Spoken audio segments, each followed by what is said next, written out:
김예정 목사입니다. 기도하고 시작하겠습니다. 하나님, 세상이 들리는 모든 소리가 흉흉한 소리밖에 없습니다.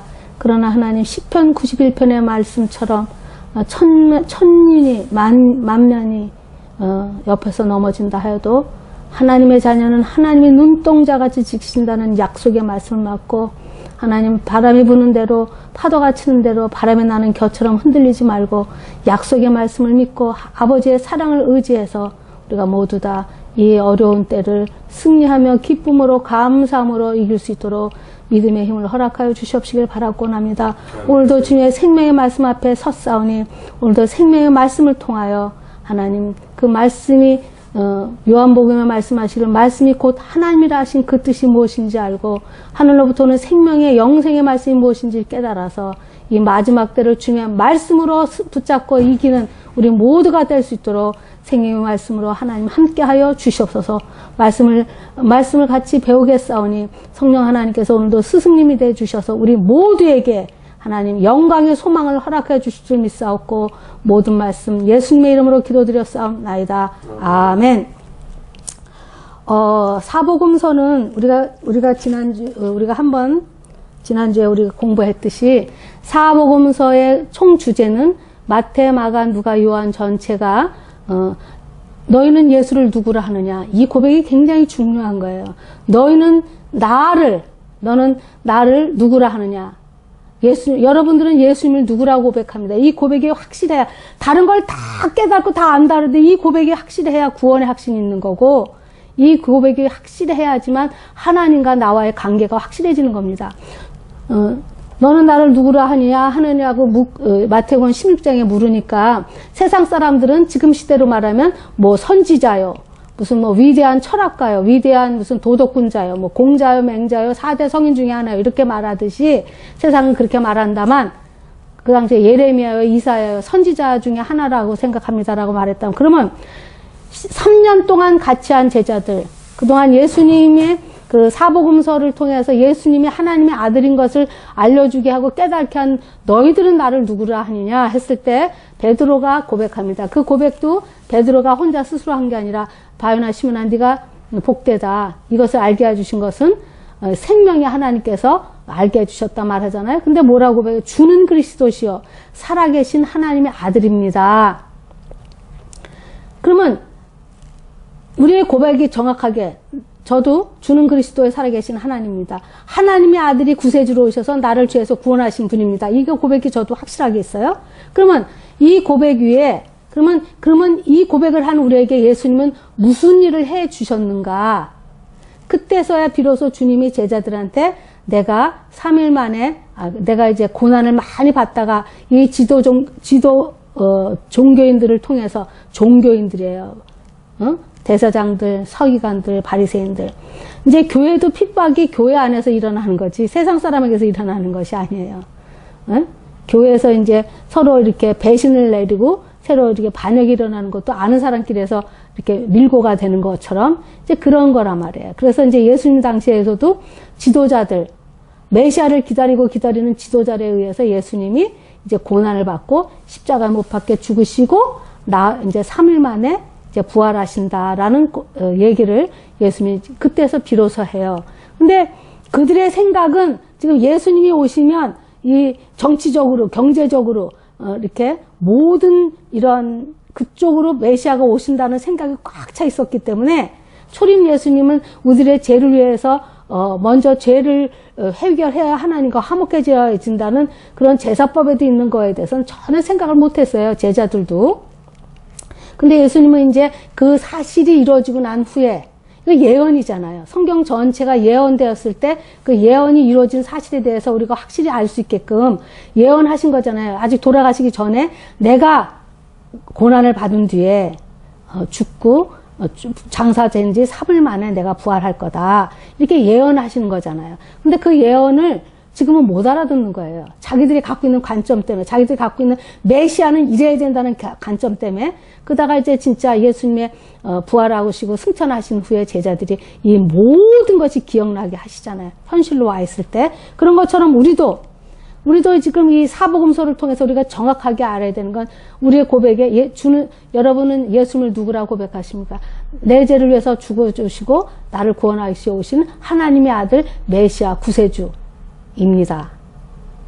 그래서 나는 이제 법 아래에 있는 사람이 아니고 은혜 아래에 있는 사람이 되어서 이제 정죄함이 없습니다. 이제 이런 고백이 정확하게 있어야 돼요. 그래서 이제 우리가 보면 지난주에 마태, 마가 했고 누가복음을 이제 좀 한 번 더 짚고 나가야 되는데 우리는 누가복음의 말씀 한번 읽겠습니다. 누가복음 24장 44절을 이제 44절, 49절을 우리가 한번 읽고 시작하겠습니다. 뭐라고 되냐면 나를 가리켜 기록된 모든 것이 이루어져야 하리라 한 말이 이것이니라. 그러니까는 나를 가리켜 예수님을 가리켜서 기록된 모든 것이 이루어져야 하리라 하는 말이 이것이라 할 때 이게 뭐냐면 이제 24장 44절 49절의 이 배경은 뭐냐면 예수님이 십자가에 못 박혀 죽으시고 부활하셔서 먼저 엠마오로 가는 제자들한테 이제 이 얘기를 하는 이 얘기잖아. 여기가 지금. 그래서 예수님은 이제 그 엠마오로 이렇게 슬프게 돌아가는 엠마오의 제자들을 향해서 이렇게 말씀하십니다. 또 이르시되 내가 너희와 함께 있을 때 너희에게 말한 바 곧 모세의 율법과 선지자의 글과 시편의 나를 가리켜 기록된 모든 것이 이루어져야 하리라 한 말이 이것이라 하시고 한 말이 이것이라 할 때 이걸 뭐냐면 십자가 사건을 말하는 거란 말이에요. 그 다음에 이에 그들의 마음을 열어 성경을 깨닫게 하시고 또 이르시되 이와 같이 그리스도가 고난을 받고 제3일에 죽은 자 가운데서 살아날 것과 또 그의 이름으로 제3을 받게 하는 회개가 예루살렘에서 시작하여 모든 족속에게 전파된 것이 기록되었으니 구약성경 전체가 예수 얘기라는 거야. 그 전체 얘기의 핵심이 뭐예요? 여기 있잖아요. 그 예수님의 이름으로 제사함을 받게 하는 회개가 예루살렘에서부터 시작하여 모든 족속에게 전파될 것이 기록되었으니. 그렇잖아요. 모든 회개가 예루살렘부터 이루어졌죠. 언제요? 사도 베드로가 그 오순절날 그 성령 강림해가지고 성령의 충만함을 입어서 그가 설교했을 때 3,000명이 어찌 앓고 회개하는 역사가 일어났죠. 예루살렘에서부터 회개의 역사가 일어나서 지금 우리한테까지, 나한테까지 땅끝인다. 땅끝이 어디에? 제가 땅끝이에요. 다른 사람 다 믿고 나 믿으면 아무것도 아니잖아요. 땅끝은 납니다. 나한테까지 지금 와서 이 역사가 이루어졌잖아요. 이 모든 일세 너희는 그래 이 제자들한테 이제 다시 한번 자기들의 사명을 일깨워 주는 거잖아요. 너희는 이 모든 일의 증인이라. 어떤 증인이요? 복음의 증인이라는 거예요. 복음의 증인. 그래서 볼지어다 내가 내 아버지께서 약속하신 것을 너에게 보내리니 너희는 위로부터 능력이 입혀질 때까지 이 성에 머물라 하시니라. 지금 이게 누가복음의 그 마지막에 이제 예수님께서 제자들을 향해서 쓴 거예요. 그러니까 누가복음의 가장 핵심된 구절을 찾으자면 나를 가리켜 기록된 모든 것이 이루어져야 하리라 한 말이 이것이라. 그래서 이게 뭐냐면 십자가 사건이란 말이에요. 그래서 이 복음서의 주제는 예수님이 누구신가? 그 예수님이 우리를 위해서 무엇을 해주셨는가? 이 주제가 정확해야 여러분들이 복음서가 이제 복음서를 복음서를 깨달는데 마스터 키가 되는 겁니다. 그래서 이제 오늘 누가복음을 저희가 이제 오늘 좀 훑고 지나가야 되는데 누가복음에는 누가가 이거를 이미 이루어진 사실을 자기가 썼다는 거예요. 이미 이루어진 사실. 누가는요, 누가복음 복음서 하나하고 사도행전을 쓴 사람입니다. 근데 누가복음의 이 복음서에 이렇게 이어서 쓴 것이 사도행전이에요. 이제 그 사도행전 얘기는 오늘 나중에 하기로 하고 보면 누가복음의 이제 그 말씀을 1장에 보면 누가복음 1장 1절에 보면 이렇게 되어 있어요. 우리 중에 이루어진 사실에 대하여 처음부터 말씀의 목격자가 되고 일꾼이 된 자들이 전하여 준 그대로 내력을 저술하여 붓을 든 사람이 많은지라. 이 누가는 이 모든 일을 근원부터 자세히 썼다는 거예요. 근원부터. 그래서 누가복음의 족보는 마태복음의 족보는 믿음의 시작인 아브라함부터 시작했다면 이 누가는 뭐래? 지금 근원부터 자세히 했다는 거예요. 근원. 그래서 족보가 어디까지 가요? 아담까지 가요. 아담의 누구? 하나님까지. 우리는 하나님의 창조물, 하나님의 자녀라는 것까지 근원까지 가서 이제 설명을 해요. 그래서 누가는 이게 이루어진 사실이라는 배경 때문에 이때는 어느 때, 어느 제사장 때요. 이때는 어느 그 총독 있을 때 이런 거를 굉장히 잘 기록했어요. 그리고 누가는요, 예수님이 인자라는 말을 굉장히 많이 썼어요. 그리고 인자라는 말을 굉장히 많이 사용했는데 이게 무슨 뜻이냐면 누가는 인자라는 말을 26번이나 사용하면서 써요. 인자라는 뜻은 뭐냐면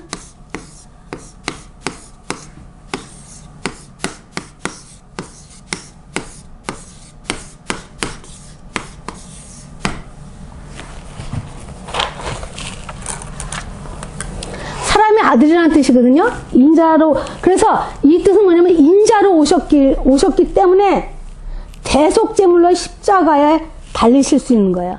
대속, 나를 대신해서 속죄양, 어린 양의 죄사함, 나 대신해서 대속물로 쓸 수 있다는 것이 인자이기 때문에, 인자라는 뜻이 뭐예요? 사람의 아들로 태어난 거예요. 사람의 아들. 이제 사람의 아들이라는 거에 대해서 여러분들이 정확하게 알아야 되는 건 마리아를 통해서 나왔잖아요. 옛날에 제가 이제 어느 의사 선생님한테 들은 얘기예요. 자기가 예수님이 처녀에게 잉태하여 아들 낳았다는 말을 믿을 수가 없었다. 근데 자기가 깨달았다.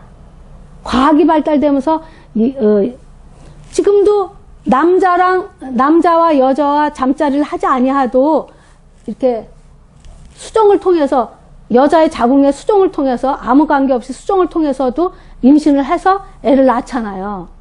이 사건 때문에 이분이 처녀가 잉태해 아들 낳는다는 걸 믿었다는 거야. 인간의 과학도 여자의 자궁만 빌어서도 남자의 정자를 넣어서 애를 낳았다면 하물며 창조주 하나님이 자기의 아들 예수 그리스도를 자기의 씨를 성령으로 그러니까는 그러니까 마리아의 자궁을 빌려서 예수님이 탄생해서 죄 없는 예수님이 죄가 없으신 주님으로 그러니까는 모든 인류의 죄의 근원인 남자의 씨로 오지 아니하고 하나님의 아들의 씨로,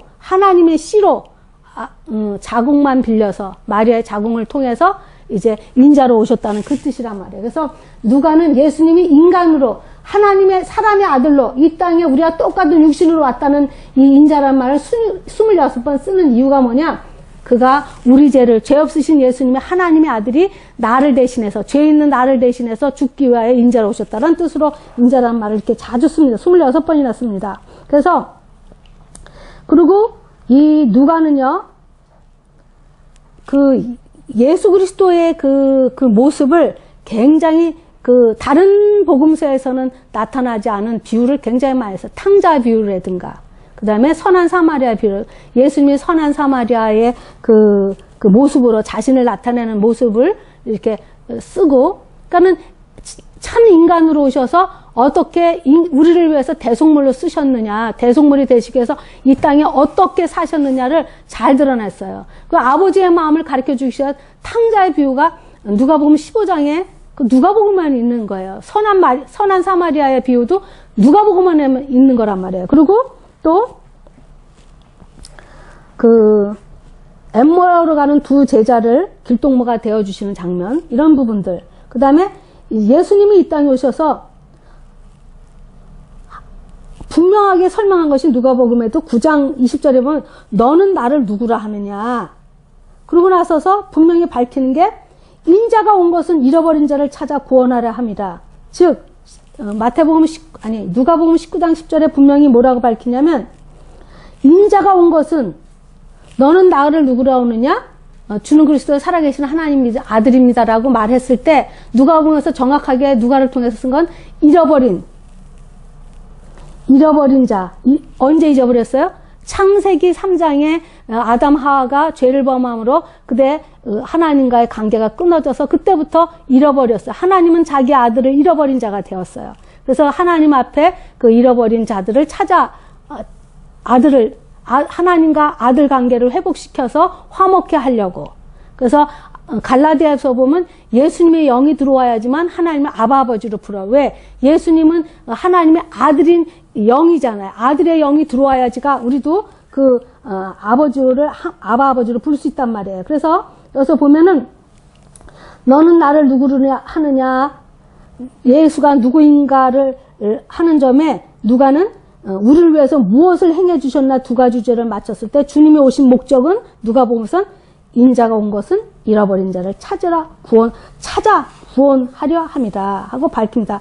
그래서 잃어버린 양의 비유, 잃어버린 드라크마의 비유, 그 다음에 탕자의 비유를 통해서 더 분명히 말해요. 여기서 보면은 잃어버린 양의 비유는 누구의 사역이냐 하면 예수 그리스도의 사역이에요. 그러면 또 잃어버린 드라크마의 비유는 누구의 사역이냐면 성령님의 사역이에요. 그 다음에 탕자의 비유는 성부 하나님의 사역이에요. 그래서 누가복음 15장이 이렇게 브릿지 역할을 하는 겁니다. 어디랑? 구약과 신약의 브릿지 역할을 해요. 예언하셨을 때 그 주님을 이 땅에 오시게 한 이유가 뭐냐? 잃어버린 양들을 찾으러. 잃어버린 드라크마의 그 비유는 뭐냐면 아버지의 형상으로 우리가 지었잖아요. 아버지의 형상으로 지었는데 우리가 아버지의 형상을 다 잃어버렸잖아요. 아버지의 형상. 그래서 제가 지난번에 한번 얘기했을 거예요. 하나님은 하나님의 그 속성을 금으로 속성을 표현하지만 인간의 인성에 대한 속성은 금으로 표현해요. 금돈. 그 당시에도 돈이 금돈이에요. 금돈은 거기에 그때 그 당시 로마 시대 때 금돈에는 황제의 그 화상이 있잖아요. 황제의 얼굴을 새기잖아요. 근데 이제 그게 하나의 예표란 말이에요. 하나의 비유란 말이에요. 그 은돈에다 그것을 그 얼굴의 모습을 하지만 그걸 닦지 않고 이렇게 다듬지 않으면 그 은돈에 때가 끼고 시꺼매지다 못해 독이 껴서 청록색이 돼요. 그래도 그건 여전히 은돈이에요. 그걸 갖다 주면 쓸 수는 있단 말이에요. 그러나 은돈은 계속 닦아야 돼요. 닦지 않으면 계속 독이 끼고 이렇게 꺼매지고 그 형상을 다 잊어버리는 거예요. 그래서 이 드라크마의 그 비유가 성령님이 오시면 우리 안에 내주어서 성령님, 하나님으로부터 온 그 새 생명이 들어오면 우리가 옛 생명인 아담의 생명으로 살지 아니하고 하나님이 주신 생명으로 살기 때문에 우리 안에서 계속 하나님의 형상이 회복된다는 거예요. 그래서 그 드라크마 비유가 그런 비유란 말이에요. 그 다음에 아버지가 얼마나 사랑하냐면요. 탕자의 비유가 왜 중요하냐면 하나님께서 탕자가 깨끗해서 뭐 회개하고 돌아오서가 아니라 그 죄된 모습의 그 탕자의 형상이 어떤 거예요? 그것도 사람들하고도 지내지는 못하고 쫓겨나가지고 다 허랑방탕하게 죄를 있는 대로 지고는 돼지 우리간에서 돌아오잖아요. 얼마나 냄새나요. 우리 모습이에요. 우리 죄의 냄새가 얼마나요. 하나님은 우리가 얼마나 냄새나는지 알고 사람들은 우리 속의 그 탐욕과 속의 그 욕심과 속의 시기 질투와 교만에 대한 냄새를 못 맡는지 몰라도 이 겉으로만 보일 줄 아는지 몰라도 하나님은 우리가 얼마나 냄새나는지 알잖아요. 그 냄새나는 모습을 혹시 탕자의 모습을 보시면 알아요. 탕자가 맨발로 들어오죠. 그것도 돼지 우리간에서 주엄살 돼지들이 먹는 것 먹다가 인간 이하의 짐승만도 못한 그런 타락했던 우리들의 모습. 인간이 타락하면 정말 짐승만도 못하잖아요. 그런 죄된 모습을 갖고 왔을 때 뭐 깨끗이 씻거라 얘를 뽀얗게 해라 이러기 전에 주님이 끌어안잖아. 아버지가 달려와서 끌어안잖아요. 그 냄새나는 그거를. 그리고 옷을 입히고 가락지 입히고 신발 시키잖아요.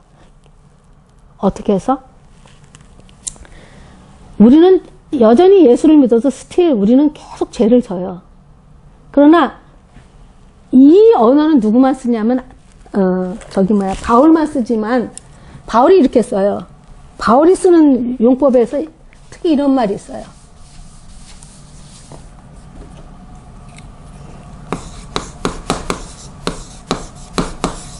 율법 아래, 죄 아래, 심판 아래.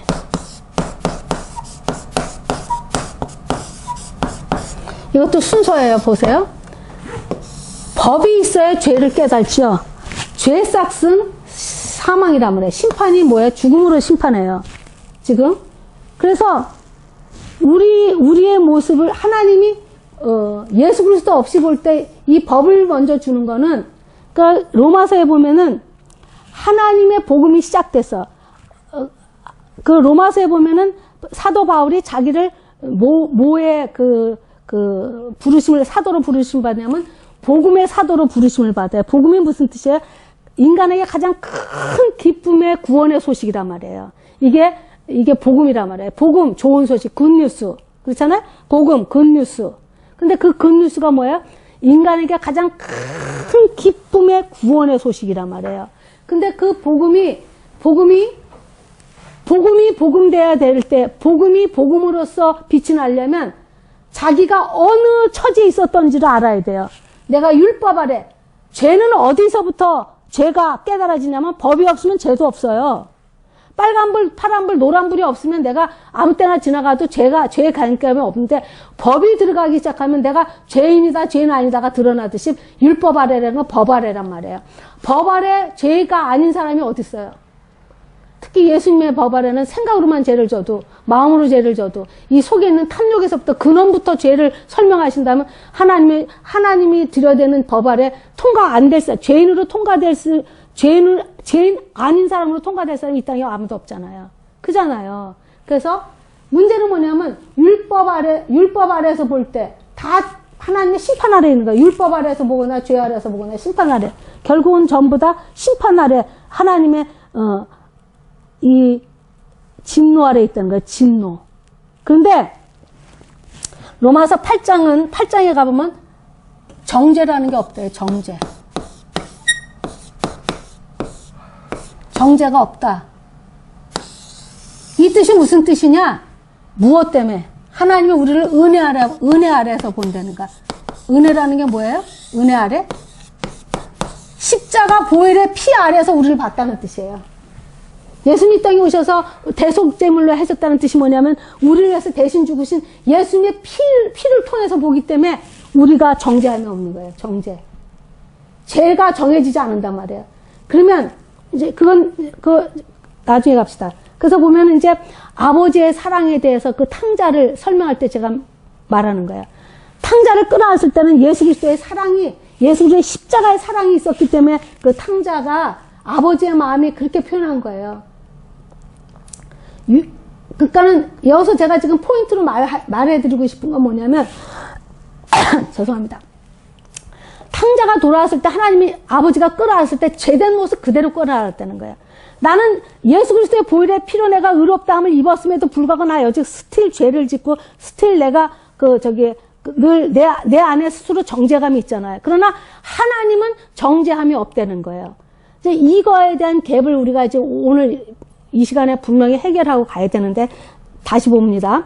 누가복음에 보면 너는 나를 누구로 하느냐? 주는 그리스도 살아계신 하나님의 아들입니다. 근데 누가복음에는 예수님이 어떻게 잃어버린 자를 찾으러 왔대요.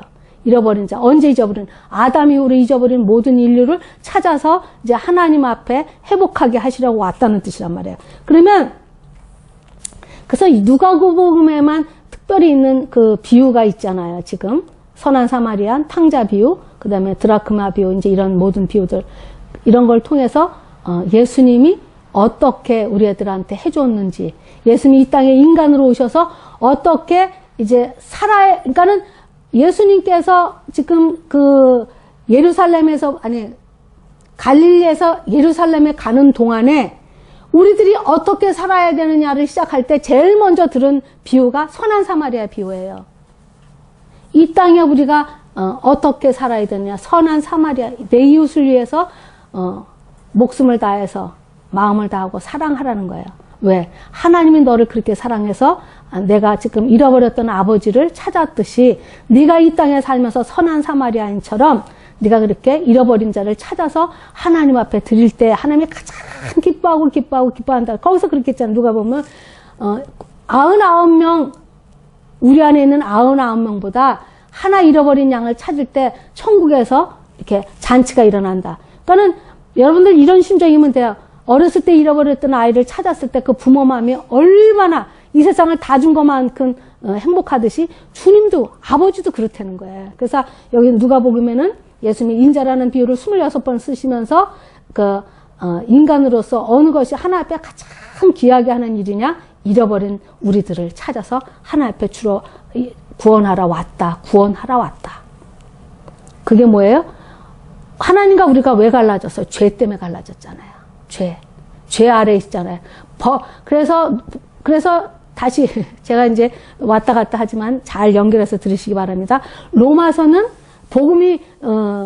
복음에는 하나님의 능력이 나타나서 믿는 모든 자에게 구원을 주는 능력이 된다고 했잖아요. 그러고 나서 바로 2장부터 무슨 일이 벌어지냐면 모든 사람이 죄인으로 고발해요. 왜? 자기가 죄인인 줄 알고 그 죄에서 어찌할꼬 죽을 수밖에 없다라는 이 고백이 터져야지만 복음의 소식이 크게 들리거든요.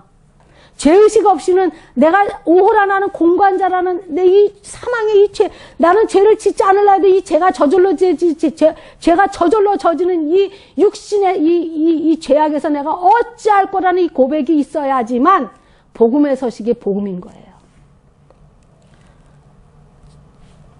100만 원 빚진 자하고 100억 빚진 자의 탕감이 어디가 커요? 100만 원 탕감받은 사람보다 100억 탕감받은 사람이 훨씬 은혜가 크듯이 우리가 내 죄가 100만 원 빚기 느끼지 못하는 죄인하고 갚을 수 없는 100억도 넘는 내 평생의 자식을 다 팔아서 자식이 다 노예가 돼서 팔아도 갚을 수 없는 빚을 갚았다고 생각해봐요. 얼마나 감격할까. 그래서 내가 죄를 짓고 안 짓고가 아니라 내 근본이 나 자신 근본이 죄밖에 질 수 없는 죄인이라는 이 감각이 있느냐는 거예요. 그래서 로마서는 복음의 소식을 복음에는 하나님의 능력이 나타나서 모든 믿는 자에게 구원을 준다라고 딱 때려놓고 딱 그걸 천명해 놓고 그 다음에 모든 사람이 죄를 범하였으면 하나님의 영광에 이르지 못한다라고 시작하는 거예요. 그러면 그 소리를 듣고 나서 모든 사람들의 비명 같은 소리가 어찌할꼬 나는 이 죄에서 이 사망의 몸에서 나는 어찌할꼬 이 고백이 터질 때 너희 그 죄를 사해 주시러 예수가 이 땅에 육신의 몸으로 마리아에게 잉태되어 천의 몸에 잉태되어 우리를 대신해서 죄 없으신 인간으로 하나님의 아들이 오셨다. 그분이 나를 위해서 돌아가셨다. 그래서 나는 의롭게 되었다. 그래서 내가 하나님을 아버지를 부를 수 있는 은혜를 입었다. 이게 복음이에요. 그때 내가 얼마나 죄인 중에 사도 바울은 디모데 전서에 보면 자기가 죄인 중에 괴수라고 고백해. 그때가 언제? 디모데 전후서는 마지막 자기가 유언장이란 말이에요. 근데 자기가 자기를 고백할 때 나는 죄인 중에 괴수라고 고백을 해요. 그렇게 사도 바울이 그런 고백을 했다면 사도 바울은 누구예요? 윤리 도덕적으로 특히 율법으로는 흠이 없던 자라고 자기가 고백해. 어떻게든지 죄를 안 지려고 몸부림쳤던 사람 중에 한 사람이 사도 바울이란 말이에요. 그런 사람이 죄인 중에 괴수라는 고백을 했다는 건 뭐냐면 자기 내면을 본 거예요. 내면. 십계명 중에 맨 마지막에 탐욕이라는 말에 탐욕은 우리 인간의 본능이에요. 본능이라는 뜻을 내가 어떻게 풀어할 수 있는지 아세요? 여러분들 저는 이제 탈북자 사역을 좀 많이 했기 때문에 참 구제품이 많이 들어와요. 구제품이. 탈북자 사역을 할 때.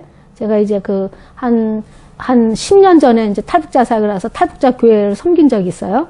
그러면 각처에서 그때 당시만 해도 10년 전만 해도 이 탈북자 교회는 각처에서 구호품이 그렇게 많이 왔어요. 그러면 그 구호품에 대한 규제가 없으니까 먼저 본 사람이 뜯어보는 거예요. 뜯어보면 먼저 본 놈이 제일 좋은 거 먼저 갖고 나머지 있어요. 그러면 그날 그걸 먼저 보지 못하고 나중에 와서 이렇게 시시한 거 가져가는 사람은 열이 뻗쳐. 그 김지사 그 나쁜 년 그거 지가 와서 좋은 거 다 가지고 허접한 것만 남겨두었다고. 그러면 나중에 이제 지가 와서 자기가 먼저 와서 이제 그 구제품을 먼저 보면 자기는 또 자기대로 가져갈 거 아니야. 인간의 욕심이요. 그럴듯하게 자기는 없을 것 같아도요. 현장에 한번 보세요. 그 탐욕이, 그 욕심이 그냥 올라오지. 자기가 가져갔을 때는 당연하고 남이 가져가면 욕하는 거예요. 그게 탐욕에서부터 나오는 거거든요. 그래서 오호라 나는 죄인 중에 괴수라는 고백을 사도 바울이 할 수 있었던 건 자기 내면 안에 타락되어 있는 그 모습을 봤기 때문에 이 고백을 하는 거예요.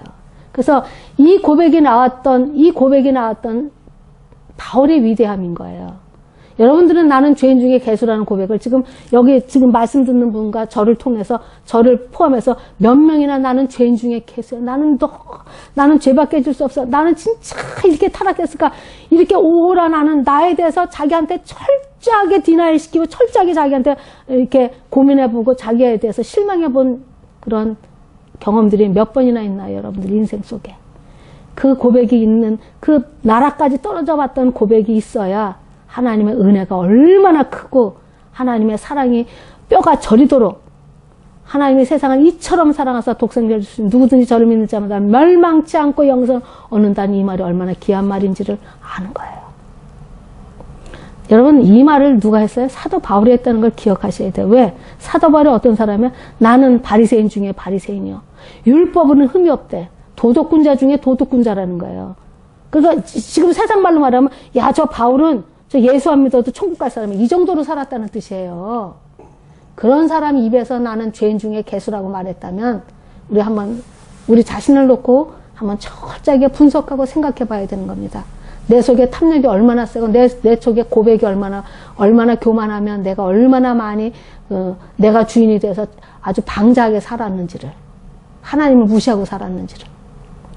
anyway, 그래서 이제 이렇게 그래서 이 누가복음은 이렇게 합니다. 그래서 지금 보면은 누가복음 전체 주자 아까 읽었듯이 성경 전체가 나에 대해서 썼다라고 말해요. 나에 대해서. 성경 전체가 나에 대해서.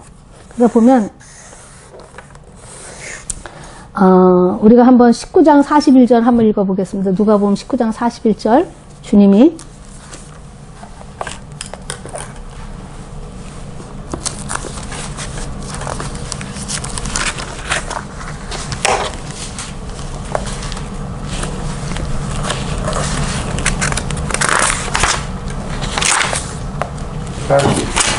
누가복음 19장 41절인가?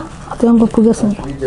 41절인가 봐요. 누가복음 19장 무슨 말씀이냐면 예, 한번 읽어보세요. 41절. 네, 누가복음 19장 41절. 가까이 오사 성을 보고 우시는 자. 가까이 오사 성을 보시고 우시며 가라사대 너도 오늘날 평화에 관한 일을 알았다면 좋을 뻔하였거니와 지금 내 눈에 숨겼도다. 나를 잊지라. 내 원수들이 토성을 쌓고 너를 둘러 사면으로 가두고 또 너와 및 그 가운데 있는 내 자식들을 땅에 매치며 돌을 하나도 돌 위에 남기지 아니하리니 이는 공고받는 나를 내가 알지 못함을 인함이라 하시니라. 예, 이게 무슨 뜻이냐면요.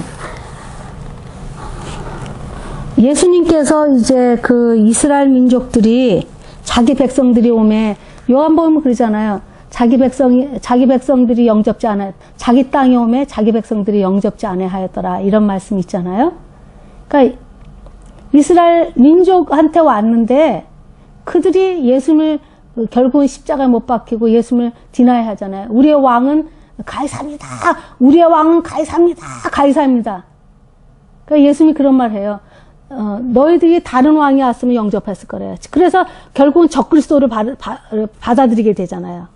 자기들의 그러니까는 성경을 볼 때 하나님이 뭐라고 말씀했는지를 듣고 성경을 읽어야 되는데 자기 관점으로 읽었기 때문에 유대인들은 이렇게 된 거잖아요.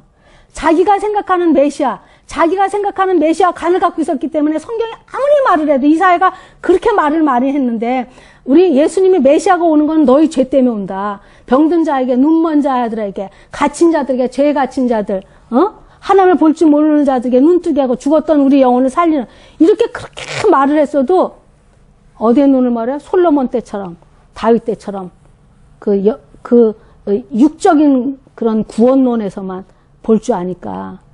그래서 예수님이 여기서 이렇게 우시는 거예요. 19절에 이 41절에 보면 성을 보시고 우시면서 너도 오늘 평화에 관한 일을 알았더라면 좋을 뻔하였거나 지금은 내 눈을 숨겨줬도다. 드디어 이제 그들이 예수님을 받아들이지 않으면 뭐가 아주 폐기되지 않냐면 왜 이런 말씀을 하시냐면, 그들은 5대 제사를 드리잖아요. 제사를 드리는데 꼭 뭐가 있어야 돼? 성전이 있어야 되잖아요. 근데 그 성전의 그림자였던 그 5대 제사가 다 지금 예수님을 예표하는 거잖아요. 지금 그 성막 자체가 지금 하늘의 모형을 보고 그 성막을 지성소부터 성소를 지었잖아요. 분명히 그 출애굽기에 보면은 그 모세가 하늘의 성막을 하나님이 보여준 그대로 지었다고 해요. 근데 그 성막의 전체가 누구를 가리키냐면 예수 그리스도란 말이에요. 예수 그리스도를 통해서 나 대신해서 대속제물로 죽어줘야 되는 거에 대해서 그 성막이 필요한 거란 말이에요. 그런데 이제 그 성막 시대가 끝나고 실체인 예수님이 와서 그들이 예수님을 받아들여야 하지만 이제 교회 시대가 끝나고 이제 그들이 예수님을 믿음으로 구원받는 그 시대로 돌아야 돼야 되는데 자기들의 그 눈이 멀은 그 상태에서 아직 성전에서 주님을 찾으면 이제 이런 일이 벌어지는 거예요. 왜? 그래서 주님이 마태복음 보면은 24절에 보면 그러잖아요. 너희들의 그 환란이 안식일날 터지지 않게 기도하라고 그러잖아요. 왜? 그들은 안식일날 2000보 이상 못 걸어가요. 그래서 그들이 예루살렘에 다 죽는 거예요. 다. 하나도 안 남고 다 죽잖아요. 그 타이러스 때? 그 로마 타이러스가 와서 그 멸망시킬 때? 여러분, 돌 안에 돌도 안 남았어요. 하나님 예언대로. 그 예언대로 돼서 왜? 그때 그 성전에 그 돌에 그 금이 있을까봐 그걸 다 깨서 돌 하나에 돌도 안 남기고 다 부셨어요. 그때 그 헤롯 궁전이었지만. 지금 그렇게 그러면서 그 주님이 그렇게 우는 거예요. 너희들이 주님이 화해하라. 주님이 화목해 하기 위해서 자기 아들 이 땅에 보내신 이 사건을 믿지 아니하면 너희들이 어떻게 되느냐. 그래서 우시는 거잖아요. 지금 여기서 우는 거예요. 그리고 또 한 가지요. 누가복음 22장 15절에 보면 이런 말이 있어요. 22장 12절에 보면 누가복음에만 이 말이 있단 말이에요. 지금 왜? 예수님이 완전한 인간으로 오셨다는 것이 누가복음의 주제잖아요. 완전한 인자, 완전한 사람의 아들로 오셔서 우리와 똑같이 사시면서 우리를 위해서 잃어버린 자를 찾기 위해서 주님이 하신 말씀들이야. 누가복음 한마디 한마디가 전부 다 보세요. 22절 보면은 15절부터 한번 보면 이르시되 내가 고난을 받기 전에 너희와 함께 이 유월절 먹기를 원하였노라. 내가 내게 이르노니 이 유월절에 하나님의 나라에서 이르기까지 다시 먹지 아니하리라 하시고. 예. 무교절이 다가오고 이제 무교절이 다가오면서 이제 유월절이 이어지잖아요.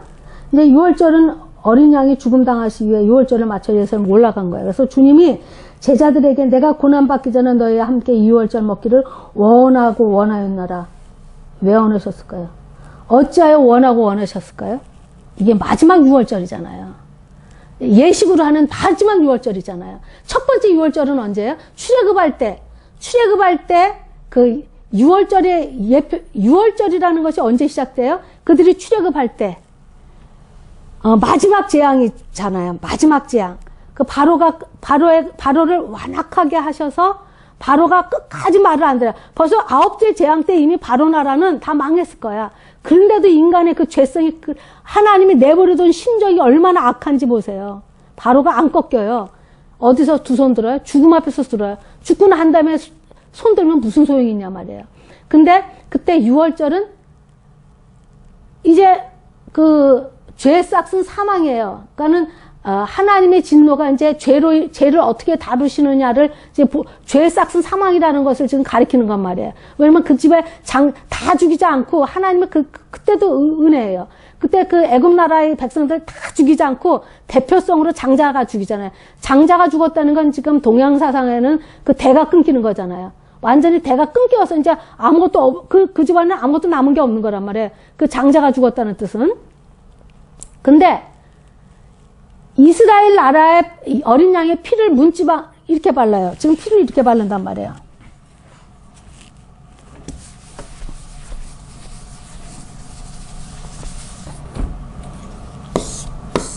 집이란 말이에요. 지금 그럼 피를 여기다 바르고 보세요. 피 여기다 바르고 여기다 발라요. 여기에서 잡았어요. 그러니까 이 집안은 이미 누가 이 상징이 뭐야? 이미 누가 저주를 받아서 대신 죽었다는 뜻이에요. 누군가 죄값을 치렀다는 뜻이란 말이에요. 이 상징은 뭐냐면 피가 여기를 아주 그냥 피가 흥정하게 다 괴인 거야. 왜? 누군가가 대신 심판을 받았다는 뜻이거든. 그래서 패스워를 하는 거예요, 지금. 6월절 지나가는 거란 말이에요. 이 천사가 지금 지나가는 거란 말이에요, 지나가. 근데 이게 피가 없는 집은 죄값을 자기가 당하는 거지. 죄 싹슨 사망의 이 하나님의 이 말씀이 그대로 임하는 거지. 여기는 이미 죄값을 치러서 죽어 나갔기 때문에 여긴 지나가는 거예요. 그냥 지나가는 게 아니에요. 뭐 양피 발랐다가 지나가는 게 아니에요. 6월절의 미닝은 나 대신 누가 죽은 거예요. 그게 어디서부터 시작돼요? 아벨의 피제사부터 시작하잖아요. 아벨이 하나님 앞에 처음으로 아담 하와가 쫓겨나고 첫 번에 하나님이 그의 제사를 받았더라. 하나님이 하나님 앞에 갈 수 없는데 하나님이 받았다는 건 뭐냐면 아벨의 제사가 뭐야? 죄값으로 다 죽어야 되나? 죄 싹슨 사망이라는 그 하나님의 공의 앞에 다 죽어가야 되는데 하나님이 그 죄 싹슨 사망인 것을 대신해서 대속제물에 대한 예표가 시작되는 거잖아요. 근데 가인은 지 멋대로, 지 종교대로, 지 성이면 감천이지. 그 당시에 보면 왜 그 가인이 열이 받고 화가 나서 지 아벨을 쳐 죽였냐면 농사진 거잖아요. 농사졌다는 건 인간의 피땀이 흘렀다는 거예요. 근데 하나님이 원하는 제사를 해야지. 하나님 말씀대로 와야지. 하나님 나가는 방법을 하나님이 길을 정했는데 인간이 자기가 하나님 나가는 길을 누가 정해? 누가 인간이 하나님 앞에 스스로 갈 자가 어디 있어? 모든 종교가 그렇게 방자한 거야. 모든 종교는 자기 스스로 하나님이 되겠다는 거야. 자기 스스로 하나님을 만나겠다는 거 아니에요. 그러나 기독교는요. 하나님이 오래는 대로 와야 돼요. 내 생각이 이렇게 하면 하나님이 기뻐하면 이건 아니라는 거예요. 내 생각을 다 뒤로 하고 다 버리고 하나님이 뭐라 하시는가? 하나님 말씀에 뭐라 그랬지? 하나님이 이렇게 하라. 6월절 시작이잖아요. 6월절. 그때부터 이제 어린 양. 그래서 지금 여기 누가복음에 보면 이 말이 있다고 그랬어요. 누가복음에 이렇게 돼 있다고 그랬잖아요. 보면 6월절이라는 무결절이 다가오면 21절 1절에 보면 6월절이라는 무교절이 가까움에 대제사장과 서기관들이 예수를 무슨 방책으로 죽일고 연구하니 이는 저희가 백성을 두려워함이더라. 이제 그래서 이미 12 중에 하나인 가롯이라 부르는 유다에게 사단이 들어가니 이에 유다가 대제사장과 군관들에게 가서 예수를 넘겨줄 방책을 논의하며 저희가 기뻐하며 돈 주기로 언약한지라. 유다가 허락하고 예수를 무리가 없을 때 넘겨줄 기회를 찾더라. 지금 요게 지금 앞에 전제예요. 이 일을 지금 주님은 다 아세요. 주님은 다 아시면서도 예수님이 하는 말이 예수님이 이제 체험 만찬을 준비하는 걸 보세요. 지금 22절에 이렇게 시작해요. 6월절이라는 무결절이 가까움에 그 당시에 지금 이 시대로 표현하면 이제 교회 안에서 이제 종교 지도자들, 자기 백성이잖아요. 자기 백성들의 우두머리가, 그러니까 자기 백성의 리더들이 이 정도면은요, 백성들도 얼마나 타락했는지 여러분 그 당시에 예수님 오셨을 당시를 상상을 해보세요. 지금 예수님, 그러니까는 그 당시에 누구래요? 대제사장들, 응? 대속제물을 양을 맨날 바치는 대제사장들과 서기관들은 하나님의 말씀을 써가면서 연구해서 이 바리새인들한테 가르쳐서 그렇게 바리새인들은 그 서기관들이 연구한 말씀대로 살려고 몸부림치는 사람이 바리새인이란 말이에요, 지금. 서기관들은 누구예요? 성경을 연구하고 가르치는 자들이잖아요. 그들이 하는 게 뭐예요? 예수를 무슨 방책으로 죽일고 연구하니. 거기다 예수님의 12제자 중에 하나 가룟 유다는 자기 생각대로 예수님을 대한 거예요. 왜 가룟 유다가 예수님을 팔 생각을 했냐면요. 설에 의하면 이런 설이 있어요. 가룟 유다는 예수님이 나사로도 죽은 자도 살렸죠. 그 다음에 파도도 잠잠케 했죠. 그 다음에 바다 위도 걸으셨죠. 거기다가 5,000명 먹이시는 이런 능력이 있는 능력자인 거예요. 그러니까 분명히 자기가 팔아서 그렇게 해도 예수님이 짠 기적을 일으켜서 메시아로 다시 이렇게 등극할 수 있다라는 이런 생각이 있었다는 거예요. 이것도 참 그럴듯하지 않아요? 그래서 가룟 유다가 예수님은 이렇게 해도 예수님이 이때 자기가 기적을 일으켜서 짠짜잔 메시아로 나타날 때 우리 모두 다 폼나게 예수님의 제자로 이 땅에서 한 자리씩 하고 완전히 예수님이 메시아로 메시아 왕국에 가면 이 얼마나 멋있을까. 주님이 하도 답답하게 안 하시니까 그 능력을 드러내지 않으니까 자기가 예수님을 이제 미리 그 능력을 드러내라고 이제 이렇게 했다는 거예요. 이것도 일리가 있다고 봐요, 저는. 근데 보니까 예수님이 맥없이 죽거든? 그러니까 가룟 유다가 너무나 자기가 잘못한 걸 깨닫고, 자기가 자기 스스로 자기가 자기 죄값으로 자기가 스스로 사망을 택해서 죽잖아요. 응? 그런 것처럼 지금 이렇게 함에도 주님은 내가 원하고 원한대요. 난 이 말에 처음에 제가, 말씀의 지식이 별로 많지 않을 때는, 내가 이 6월절을 원하고 원한다는 이 말이 왜 누가 보면 이렇게 써있을까? 이게 이해가 안 갔어요. 내가 고난받기 전에 너희와 함께 6월절 먹기를 원하고 원하였노라.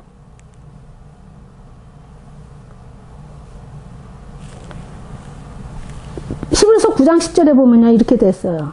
이 말에 대해서 원하고 원한다는 이 말이 뭐냐면 예수님이 그 그림자였던 이스라엘의 그 제사법을 통해서 5대 제사법을 통해서 교회의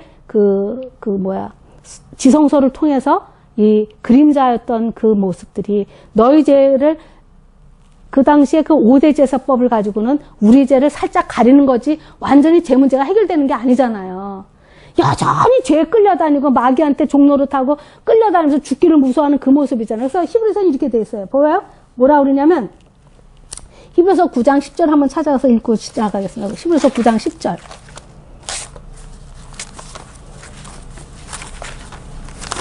이런 것을 먹고 마시는 것과 여러 가지 씻는 것과 함께 육체의 예법만 되어 개혁할 때까지 맡게 된 것이니라.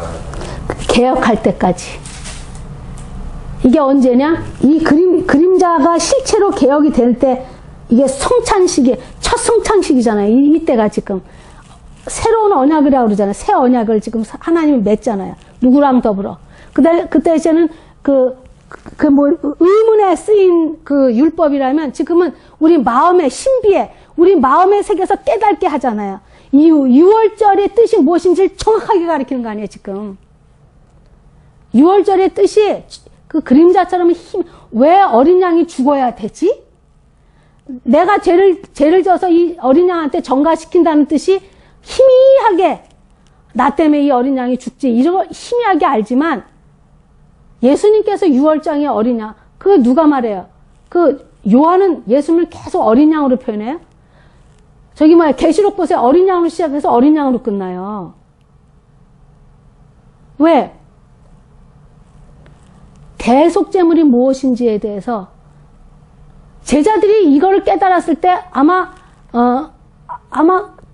안 울었던 제자가 없었을 것 같아. 이 12제자죠. 다시 이제 뽑았으니까. 가룟 유다 빼고. 12제자들이 예수님이 어린 양으로 이때 이거 6월절을 원하고 원한다는 뜻을 예수님이 십자가에 못 박혀 우리 죄 대신 돌아가시고 성령 받아서 깨달았을 때 이 모습을 생각했을 때 얼마나 이들이 통곡하고 울고 가슴을 찢었을까. 그 하나님의 그 철저한 사랑에. 나 같은 경우라고 하나님이 자기 아들을, 나 때문에, 그 당시에 그 십자가가 지금 우리가 십자가 목걸이도 하지만 그 당시 십자가만 봐도 진저리 칠 때 아니에요? 지금 우리나라를 따지면은 능지처참하는 거 아니에요? 능지처참. 가장 큰 형벌이 능지처참이잖아. 말한테 4군데 이렇게 잡아놓고 찢어 죽이는 거. 그 당시에 제일 로마 황법에서 가장 흉악무덕한 사람을 죽일 때 쓰는 형벌 아니에요.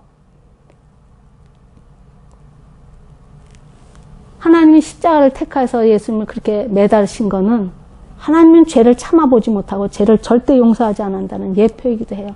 하나님의 공의는 절대 죄하고 섞일 수가 없어요. 어둠하고 섞일 수가 없어요. 죄 문제가 해결되지 않고 누구도 하나님 앞에 쓸 자가 없다는 상징이란 말이에요.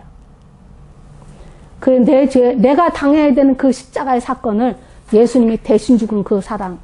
그래서 정죄가 없다는 것이 무엇인지 다음 시간에 우리가 한번 깊게 다시 생각하려고 합니다. 그래서 누가복음에만 이렇게 다른 복음서에 없는 이 일들, 내가 원하고 원한다.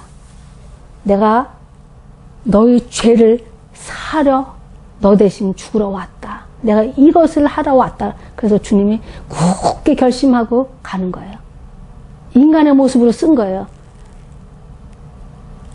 다음 시간에 우리 이제 다시 한번 더 생각해 보기로 하고 오늘 말씀 마칩니다.